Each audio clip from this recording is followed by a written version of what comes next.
It weighs 345 kgs. It's powered by a massive 1800cc boxer engine, the biggest BMW has ever made, and it comes without a counterbalancer. And BMW has done that on purpose so that the R18 comes with the characteristics of a true blue American cruiser.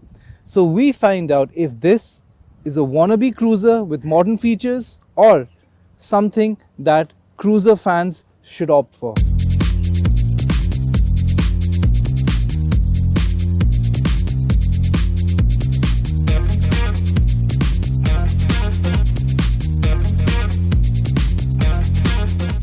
BMW has stuck to a low-slung traditional cruiser design with massive front forks with chrome finished calipers. Now the calipers may be written BMW on it, but it's made by Brembo.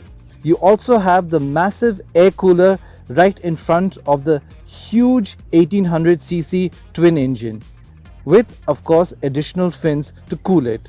Coming to the rear, it gives a classic hardtail look like the Harley-Davidsons, but it actually has a rear suspension tucked inside.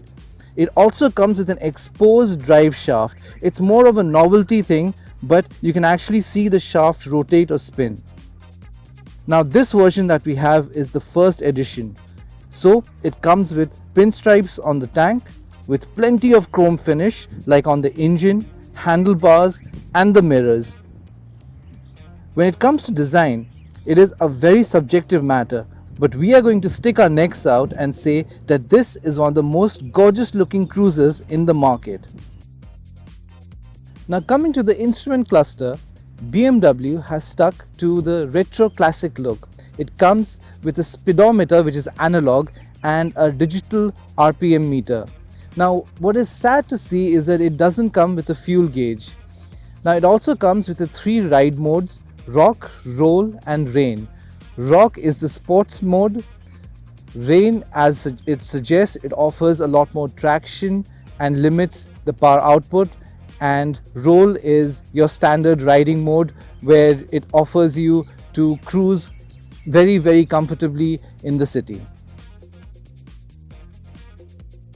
The jewel in the crown of the R18 is the 1800cc engine. Now it comes with 90 bhp of power, which might not sound that much for such a massive engine, but with 158 Nm of torque, you can ride it at any speed you want and it pulls at any speed, even as low as 1800 RPM. Now this motorcycle does over 100 kilometers per hour at just 2500 RPM. So that shows you that you don't need to keep changing the gears. It is an effortless ride. Now the suspension setup is something which is a bit of a downer in this bike.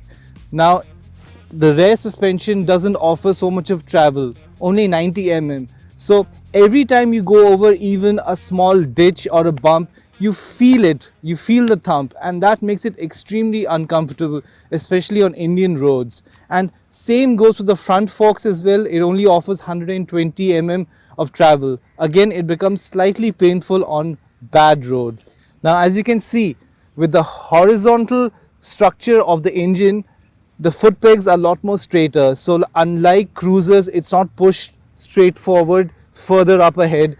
So it's a lot more practical to ride this bike.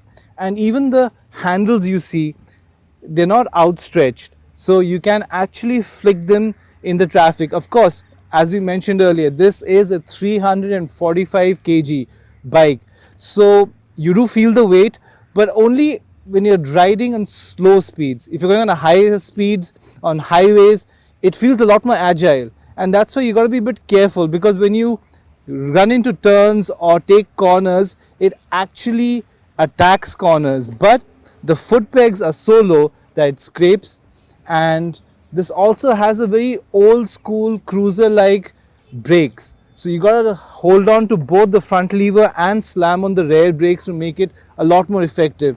So all in all, BMW has brought in the old cruiser characteristics in this R18, and if that is what you're looking at, then you'll simply love it. But again, mentioning the suspensions are a sore point. After riding the BMW R18 for a couple of days, I must say that it is quite a tempting proposition, but it also has some of its flaws. Now, it doesn't come with a fuel gauge, which is a bit of a shocker. The suspension setup is a bit too firm for our Indian conditions, but at 22 lakhs, and that is the first edition version that we are riding, it comes with an extremely refined 1800cc engine, offers plenty of torque that ensures that you don't keep changing gears either. So is it the ultimate cruiser to buy in the market right now? Well, it's near about there, but you still feel when it comes to the Indian bikes, they are a lot more refined, and BMW has done a very good and commendable work on this. And if you're in the market to buy one, you should seriously look at this bike. So thank you for watching our video. Please do let us know what you think of this review.